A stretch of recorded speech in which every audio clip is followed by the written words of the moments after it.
Hello everyone, welcome to episode 5 of Cyber Podcast with Nimisha, where cyber world gets real. I'm Nimisha, CEO and founder of Cyber and GRC Solutions and your host for today. My guest today doesn't need an introduction. She is the CEO and founder of Australian Women in Security Network, which helps connect, supports diverse security workforce. She has been on several national and international cybersecurity advisory boards. She has been working in this industry for nearly 20 years across cybersecurity and cybercrimes and is passionate about helping and educating women on cybersecurity. I just want to let our viewers know that when I reached Australia, I was very new and didn't know much people in this network. This network, AWSN, has really helped me out, reaching out to multiple women across this industry and many other people who helps, supports women. And it really motivates us because when we are new to the country and there's very less people whom we know about, and this kind of network really helps interacting with diverse security workforce, which actually builds a very strong network.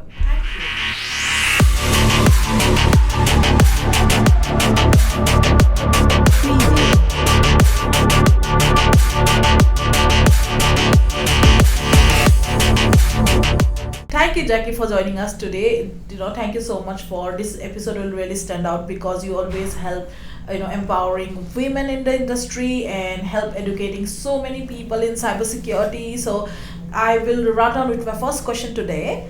Can you tell us a bit about your journey and what first drew you to cybersecurity? Yes, so my journey started when I was pretty much in, high school. My dad was really into technology, which I was very lucky that he was really into it, and when it came to anything to do with technology, he was there really encouraging us to touch type, to play games, and I was at a school also that really embraced it as well. So I was really exposed to technology at a young age, which was great. And I think that was really significant in me moving into technology, but also in cybersecurity. I studied information systems at uni. And then during that time, I also worked at a help desk at that time at Australia Post. That gave me a really great overview of, technology, answering calls, multitasking, really great skills. And I really highly recommend anyone moving into technology to start there. I graduated, then became a Unix administrator, decided to then travel to Europe, where I then worked at a help desk over in London. So I was working there part-time and also traveling every weekend. And then it came to a point where they wanted to move the help desk to Ireland. And I wasn't very keen on moving to Ireland because I was really enjoying myself in London. So they said, well, we've got this accelerator program where we're taking engineers from all across the world to learn about this new thing called information security and networking. So they sent me over to Houston. I did 6 weeks of intensive training, and at the end of it, I really was interested in this new thing called information security or IT security. And so they then trained us to become security consultants. So I got to work over in Europe for 14 years in London and Paris, working on different amazing projects in security, and I haven't looked back after that. Wow, that's really inspiring, Jacqui, and especially the work which you're doing through AWS and supporting so many women shape their future. That's really inspiring. Can you just tell us more about how did you think about AWS and how did you start about it actually? Yeah, good question. So when I was over in Europe, I was working in, like I mentioned, amazing projects. I got to work with amazing people over there, travel and do lots of different things. When I came back to Australia, I remember walking into my first conference and or a security event. I didn't know anybody and it was pretty much just a sea of men. And I felt extremely intimidated by that. So I kind of found the one only woman in the room and asked her, hey, can we connect? Can we meet for coffee? Yeah. And that's how it kind of started. So she invited another woman, and then we started kind of meeting up for casual coffees. Right. And then we just went, do you know what? Let's create a LinkedIn group and see whether or not there's other women that are in the same boat as us. So we just kind of reached out that way. Right. And then we started to just do casual catch-ups before conferences, so we didn't feel like we were alone when we were walking into a conference by ourselves. Yeah. So that's how it kind of started. It started organically. Wow. Yeah. That's incredible, Jacqui. That's just sometimes one moment which saves so many things in the future. But it's always amazing to know what all things you have been doing for such all women. Like when I first reached Australia, I was like pretty new to this country and I didn't know anyone. And somehow from LinkedIn, I came to know about AWSN, and that really helps me connecting so many people. I feel like home there. So you really made my life so easy when I reached Australia and to connect with so many other women over here. So thank you so much, Jacqui, for that. It really helped me a lot, actually. So no worries. And always it's been like there need to be a real insight and motive behind anything we do, and that's how it's become successful. So that's really matters a lot in this industry. So okay, I'll move to my next question now. What has been your biggest obstacle as a women founder in a male dominated industry, and how did you overcome it? I think you already had a glimpse of it in my previous question, but I think okay, can you tell us more about it? Like, how did you overcome it actually? Yeah, I mean, even to this day, sometimes it can be still quite intimidating to walk into a room full of people that maybe you don't know. That's already challenging. Yeah. And then when you don't see people that are maybe looking like you, it can be even more intimidating, I guess. So to walk into a room and then to kind of, try to edge your way in to speak to people, especially when you're not sure if you belong or you feel a little bit not sure about if you should be there or not, that can be still quite challenging. And I guess that the challenge I have is when people invite me to, events, I'm like, oh yeah, but I'm not, a CISO or an executive. Yeah.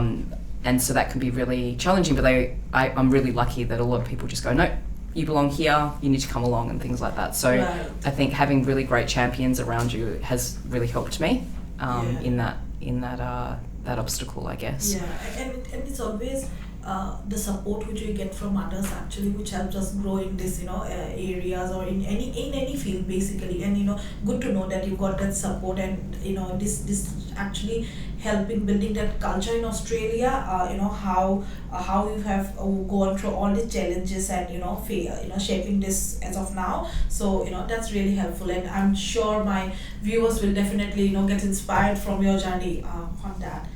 And I think it's important that they know that they can do something. Like even those small little things that you can do can make a massive difference in a career. And if I think back to when I was in Europe, I thank these people every day. Like certain people that they gave time to like I was just speaking to one of my mentors actually today at an event.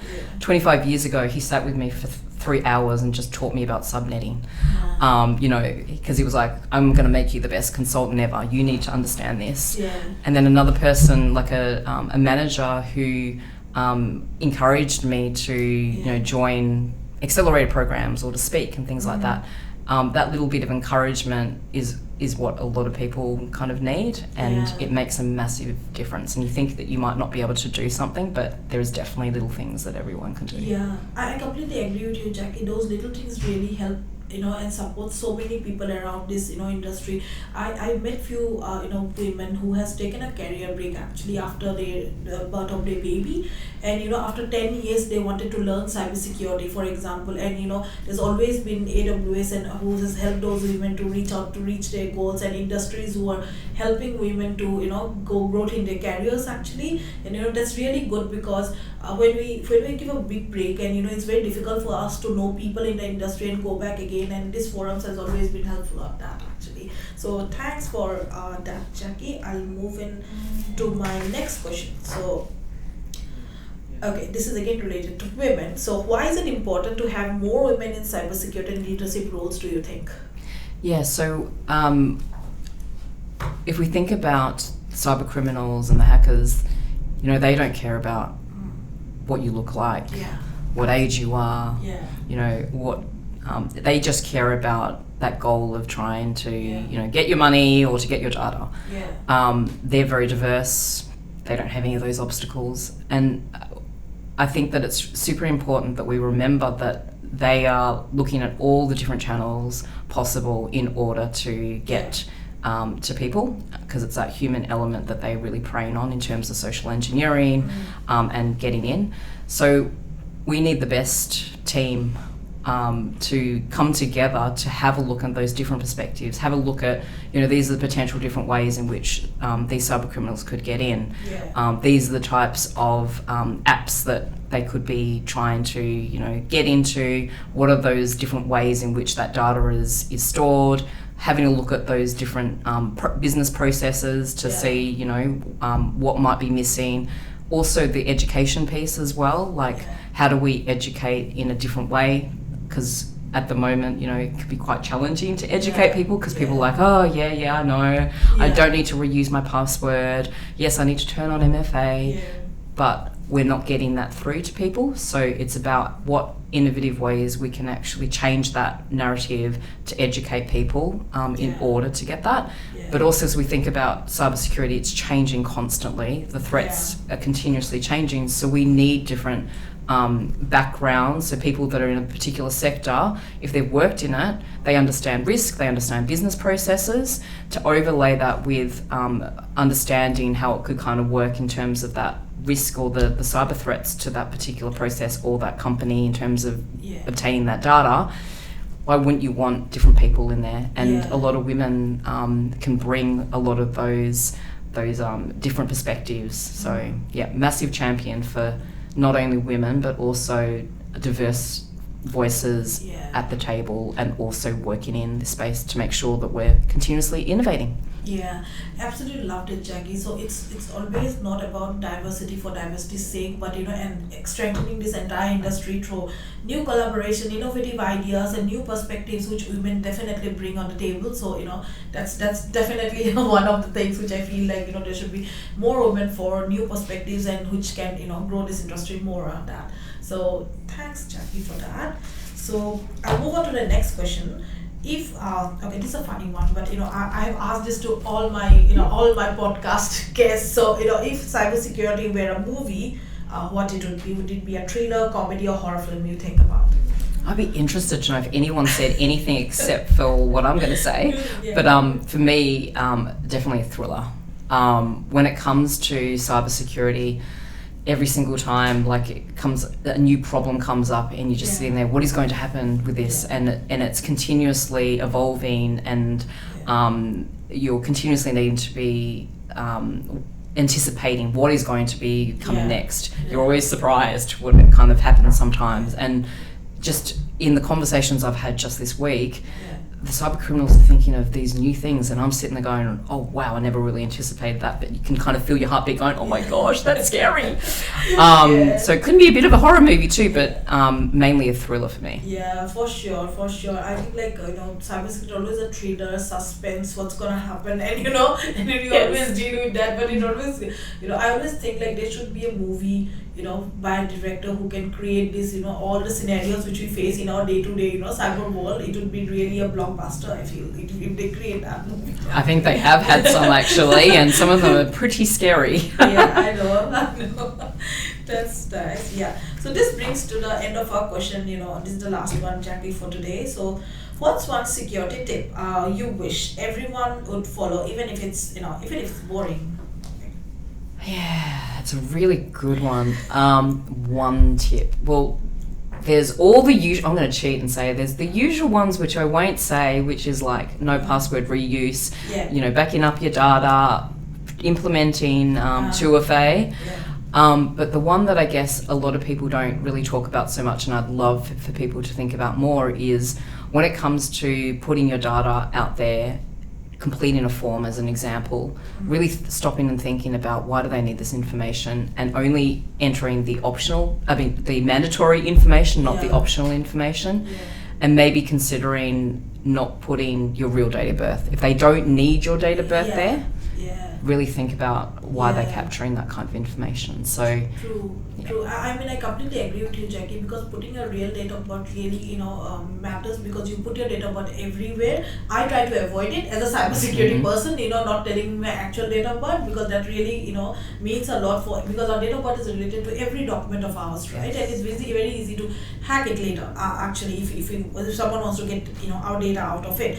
And I completely understand the access permissions, right? Like, give whatever is mandatory rather than giving access to the entire data set which is not required. Actually, I think, like, all these small things, matters a lot, which makes a big difference. And that's really good point, Jacqui. I like that, actually. So because whenever we ask something to provide data, we get a lot of information which you don't need it, so you try to be like to the point, like, this is what you need to access for it. So that really matters a lot.